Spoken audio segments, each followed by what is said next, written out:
Welcome back everyone, welcome to civil services study. देखिए 25 test complete हो गए हैं। टेस्ट नंबर है 26 फॉर यूपीएससी प्रीलिम्स 2020 के लिए। डेली प्रैक्टिस करते रहिए अच्छे से। तो चलिए स्टार्ट करते हैं टेस्ट। सारे के सारे प्रश्न इंपॉर्टेंट होंगे। बेल आइकन को प्रेस रखिए, चैनल को सब्सक्राइब रखिए लेटेस्ट वीडियो का नोटिफिकेशन आने तक। देखिए मैं अनअकैडमी पर भी पढ़ाता हूँ, तो वहाँ पर यूपीएससी सीएपीएफ असिस्टेंट कमांडेंट की टेस्ट सीरीज़ चल रही है। 2019 18 अगस्त को एग्ज़ाम है। जिन छात्र छात्राओं ने भी आवेदन किया है असिस्टेंट कमांडेंट की परीक्षा के लिए, तो इस टेस्ट सीरीज़ को देख सकते हैं। 49 टेस्ट वहाँ पर कंप्लीट हो गए हैं। इंपॉर्टेंट है तो फॉलो ज़रूर कर लीजिए मेरे को अनअकैडमी पर। लिंक इस वीडियो के नीचे डिस्क्रिप्शन में है। टेस्ट सीरीज़ का पूरी की पूरी फ्री है, तो उसको विज़िट कर सकते हो। चलिए स्टार्ट करते हैं टेस्ट। तो क्वेश्चन नंबर 1 है टेस्ट नंबर 26। सऊदी अरब के संदर्भ में निम्नलिखित कथनों पर विचार कीजिए। यह अपनी स्थलीय सीमाओं को केवल यमन, ओमान, जॉर्डन के साथ साझा करता है। तो केवल, किंतु, परंतु वाले स्टेटमेंट हमेशा की तरह गलत हो जाते हैं 90%, तो यहाँ पर भी ये गलत है। तो सऊदी अरब जो है वो तो यूएई के साथ भी सीमा बनाता है, यमन के साथ भी बनाता है, ओमान के, जॉर्डन के, इसके अलावा बहरीन के साथ भी बनाता है, इराक के साथ भी बनाता है, कुवैत के साथ भी बनाता है। तो गलत है पहला स्टेटमेंट यहाँ पर। अकाबा की खाड़ी और लाल सागर सऊदी अरब की सीमा पर स्थित जल निकाय हैं, करेक्ट है दूसरा। तो इसका आंसर हो जाएगा ओनली 2। तो देखिए सऊदी अरब की जो अंतर्राष्ट्रीय सीमा पर स्थित देश हैं वो बहरीन भी है, इराक भी है, Jordan, Kuwait, Oman, Qatar, Saudi Arab Emirates UAE है। और अकाबा की खाड़ी और लाल सागर सऊदी अरब की सीमा पर स्थित जल निकाय हैं। ये देखिए यह है सऊदी अरब, और यमन भी इसके साथ बना रहा है, ओमान भी बना रहा है, यूएई भी बना रहा है, और इराक भी बना रहा है, ये जॉर्डन भी बना रहा है। और यहाँ पर देखिए ये कुवैत दिख रहा है, यहाँ पर छोटा इमेज है, इसमें नहीं दिखेगा। चलिए, तो कुवैत भी बनाता है और कतर भी बनाता है, याद रखिएगा, बहरीन भी बनाता है। क्वेश्चन नंबर 2 है अट्टू पोंगल त्यौहार कहाँ मनाया जाता है। थंबनेल में दिख रहा होगा इमेज आपको। अट्टू पोंगल त्यौहार मनाया जाता है कहाँ पर? तेलंगाना में नहीं मनाया जाता, आंध्र प्रदेश में नहीं, तमिलनाडु में नहीं, ये मनाया जाता है केरल में।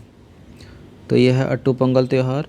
अट्टू पोंगल त्यौहार केरल में मनाया जाता है। यह त्यौहार तिरुवनंतपुरम से 3 किलोमीटर की दूरी पर स्थित अट्टूकल भगवती मंदिर में मनाया जाता है। यह दुनिया में एकमात्र ऐसा त्यौहार है जिसमें बड़ी संख्या में महिलाएं जुटती हैं।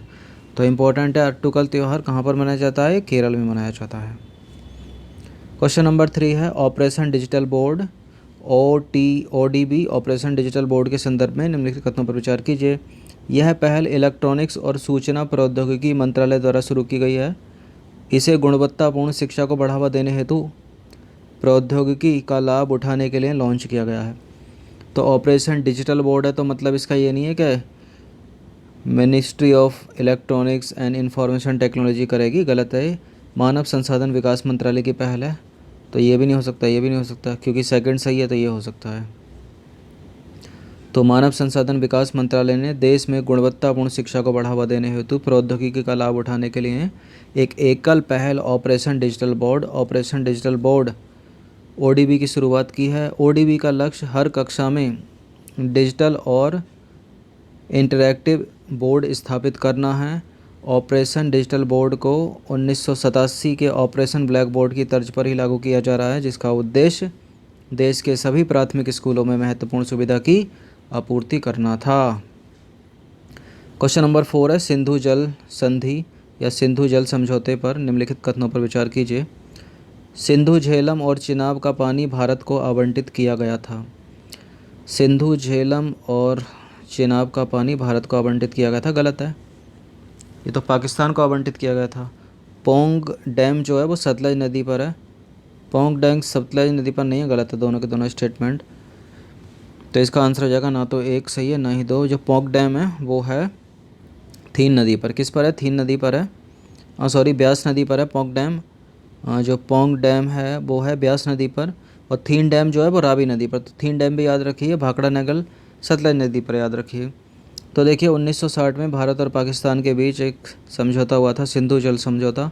इसके तहत 3 नदियों रावी, सतलज और ब्यास, मतलब जो पूर्वी नदियाँ हैं उनका पानी केवल भारत इस्तेमाल करेगा, जबकि जो पश्चिमी नदियाँ हैं, टोटल 6 नदियाँ थी, 3 में बांट दिया, पूर्वी नदियाँ, पश्चिमी नदियों में सिंधु, झेलम और चिनाब का पानी पाकिस्तान को आवंटित किया गया था।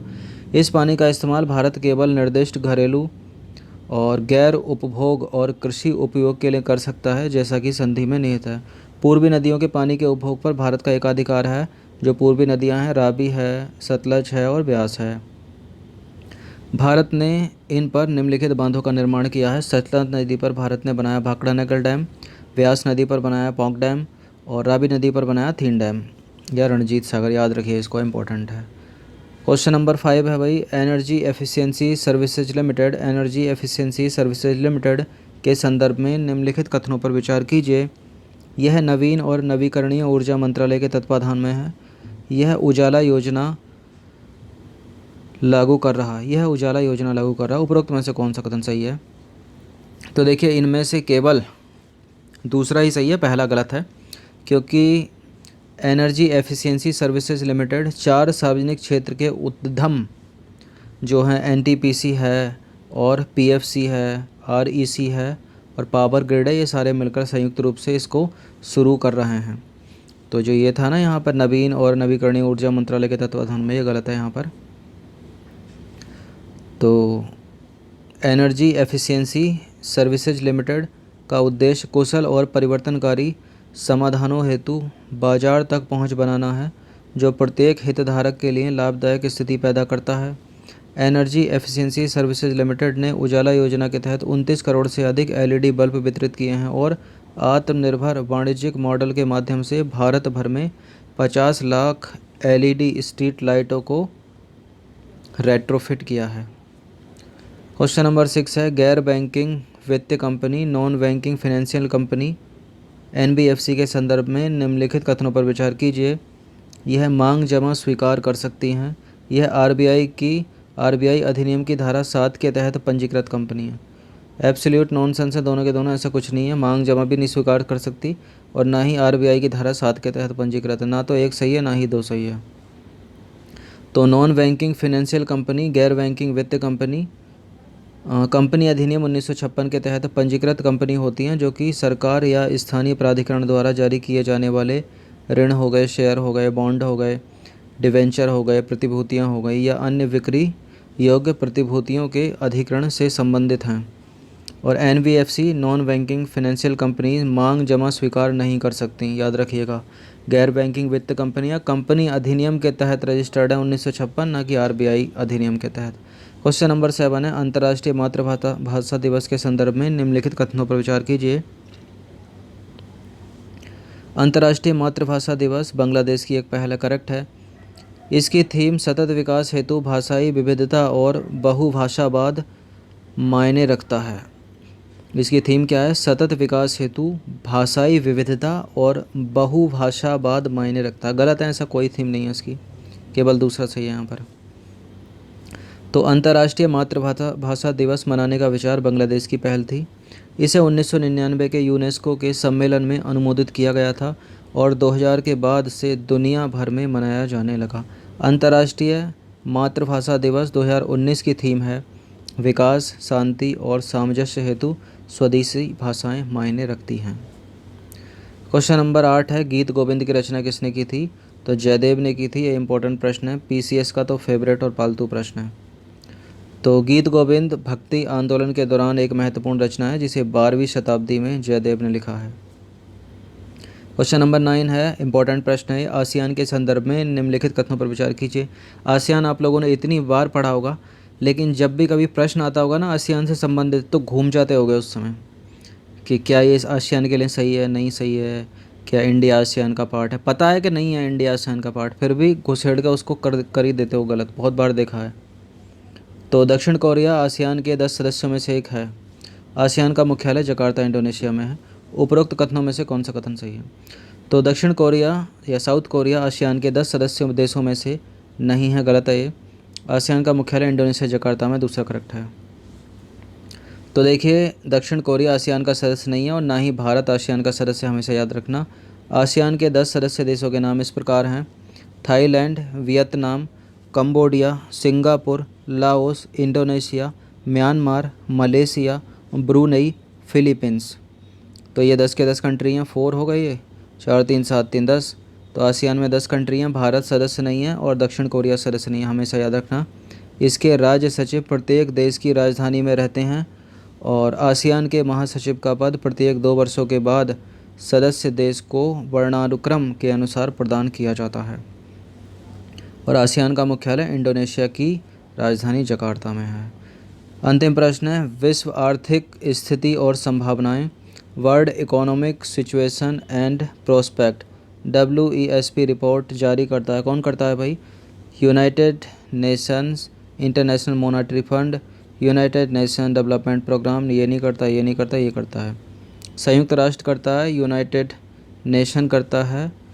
तो यह रिपोर्ट यूनाइटेड नेशन द्वारा जारी की जाती है। संयुक्त राष्ट्र की विश्व आर्थिक एवं संभावनाएं 2019 के अनुसार 2019 के साथ साथ 2020 में भी भारत की अर्थव्यवस्था दुनिया की सबसे बड़ी तथा तेज़ी से बढ़ने वाली अर्थव्यवस्था बनी रहेगी। और हाल ही में देख रहे होंगे, पिछले 1 महीने में जो डॉलर का रेट 70.19 था वो गिरकर 69.02 हो गया है, यानी रुपया मजबूत हुआ है और डॉलर कमज़ोर हुआ है। तो 10 के 10 इम्पोर्टेंट प्रश्न हैं ये, अच्छे से इनका रिवीजन करते रहिए, ये आपको काम देंगे 2020 के प्रीलिम्स में और साथ ही साथ Uttar Pradesh public service commission की परीक्षा में भी। सो बेल आइकन को प्रेस ज़रूर रखना, एक लाइक कर दीजिए अगर टेस्ट पसंद आता है तो। कमेंट बॉक्स पूरा खाली पड़ा है, कुछ भी कमेंट आपके अंदर कोई भी क्वेश्चन हो तो पूछ ज़रूर लिया कीजिए। हाँ, थैंक्स फॉर। PDF की बात हो रही थी तो PDF 1-2 दिन में सबका इकट्ठा प्रोवाइड कर दिया जाएगा। सो लेसन देखने के लिए धन्यवाद, जुड़े रहिए, इस चैनल की वीडियो का लाभ उठाते रहिए।